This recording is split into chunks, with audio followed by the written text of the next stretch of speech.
This video sponsored by BuyMode. இந்த ஆப்பில் நீங்கள் பர்ச்சேஸ் பண்ணக்கூடிய எல்லா ப்ராடக்ட்டும் உங்களுக்கு ரொம்ப மலிவான விலையிலேயே கிடைக்குது.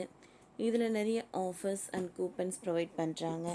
ஸோ இதோட லிங்க் உங்களுக்கு டிஸ்கிரிப்ஷனில் கொடுக்குறேன், யூஸ் பண்ணி பாருங்கள். அவமானம். அமெரிக்காவையே அசுர வைத்த மோசடி. மீண்டும் முறைகேடு செய்த சில தெலுங்கர்கள். அமெரிக்காவின் பிரபல ஃபைனான்ஸ் நிறுவனமான ஃபேனி மே சுமார் 200 ஊழியர்களை பணி நீக்கம் செய்துள்ளார். விதிமுறைகளை மீறி உள்ளதாகவும் நிறைய முறைகேடுகளில் ஈடுபட்டதாகவும் அந்த நிறுவனம் விளக்கம் அளித்துள்ளது. இப்படி பணியில் இருந்து நீக்கப்பட்டவர்களில் பெரும்பான்மையானவர்கள் தெலுங்கர்கள். 200 இந்தியா டு அமெரிக்கா பணியாளர்கள் பென்னி மே என்று அழைக்கப்படும் ஃபெடரல் நேஷனல் மார்ட்கேஜ் அசோசியேஷனில் பணியாற்றி வந்தனர்.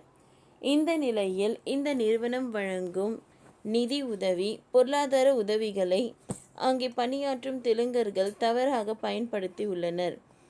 இதை வைத்து பல கோடி மோசடி செய்துள்ளனர். இந்த நிறுவனத்தின் கிராண்ட்ஸ் புரோகிராம் எனப்படும் நிதி உதவி திட்டத்தை பயன்படுத்தி இவர்கள் நிதி மோசடியில் ஈடுபட்டுள்ளனர்.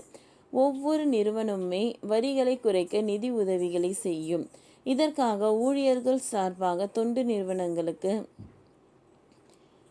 நிதி கொடுப்பார்கள். ஆனால் இதை தெலுங்கர்கள் சிலர் முறைகேடாக பயன்படுத்தியுள்ளனர். அதன்படி தெலுங்கர்கள் சிலர் சேர்ந்து பொய்யாக தொண்டு நிறுவனங்களை உருவாக்கி உள்ளனர் அல்லது தங்களுக்கு தெரிந்து கொண்ட நிறுவனங்கள் மூலம் தங்களின் நிறுவனத்திடம் இருந்தே நிதி உதவிகளை பெற்றுள்ளனர். பின்னர் அந்த நிதி உதவிகளை தங்களின் சொந்த சேவைக்கு பயன்படுத்தியுள்ளனர். உதாரணமாக, நீங்கள் ஃபென்னி மே நிறுவன ஊழியர் என்று வைத்துக்கொள்வோம். உங்கள் நிறுவனம் வருமான வரியை குறைக்க தொண்டு நிறுவனங்களுக்கு உதவும். நீங்களும் உங்கள் வருமான வரியை குறைக்க தொண்டு நிறுவனத்திற்கு உதவி செய்யலாம். இதற்கு என்று நீங்கள் ஒரு தொண்டு நிறுவனத்திற்கு பணம் கொடுத்ததாக கணக்கு காட்டுகிறீர்கள். அதுபோல உங்கள் நிறுவனத்தின் நிதியையும் அந்த தொண்டு நிறுவனத்தின் நிதி கொடுக்க வைக்கிறீர்கள். கடைசியில் பார்த்தால் அந்த தொண்டு நிறுவனமே உங்களுடையது அல்லது உங்களுக்கு தெரிந்தவர்களுடையது. கடைசியில் உங்களின் தொண்டு பணமும் உங்கள் நிறுவனத்தின் தொண்டு பணமும் தொண்டு நிறுவன வழியாக மீண்டும் உங்கள் பாக்கெட்டுக்கே வருகிறது.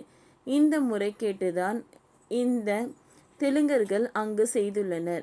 இதன் காரணமாக பிரபல ஃபைனான்ஸ் நிறுவனமான ஃபேனி மே சுமார் 200 ஊழியர்களை பணி நீக்கம் செய்துள்ளது. விதிமுறையை மீறி உள்ளதாகவும் நிறைய முறைகேடுகளில் ஈடுபட்டதாகவும் அந்த நிறுவனம் விளக்கம் அளித்துள்ளது. ஓகே ஃப்ரெண்ட்ஸ், இந்த வீடியோ உங்களுக்கு பிடிச்சிருந்தால் லைக் பண்ணுங்கள், ஷேர் பண்ணுங்கள், சப்ஸ்கிரைப் பண்ணுங்கள். தேங்க்யூ.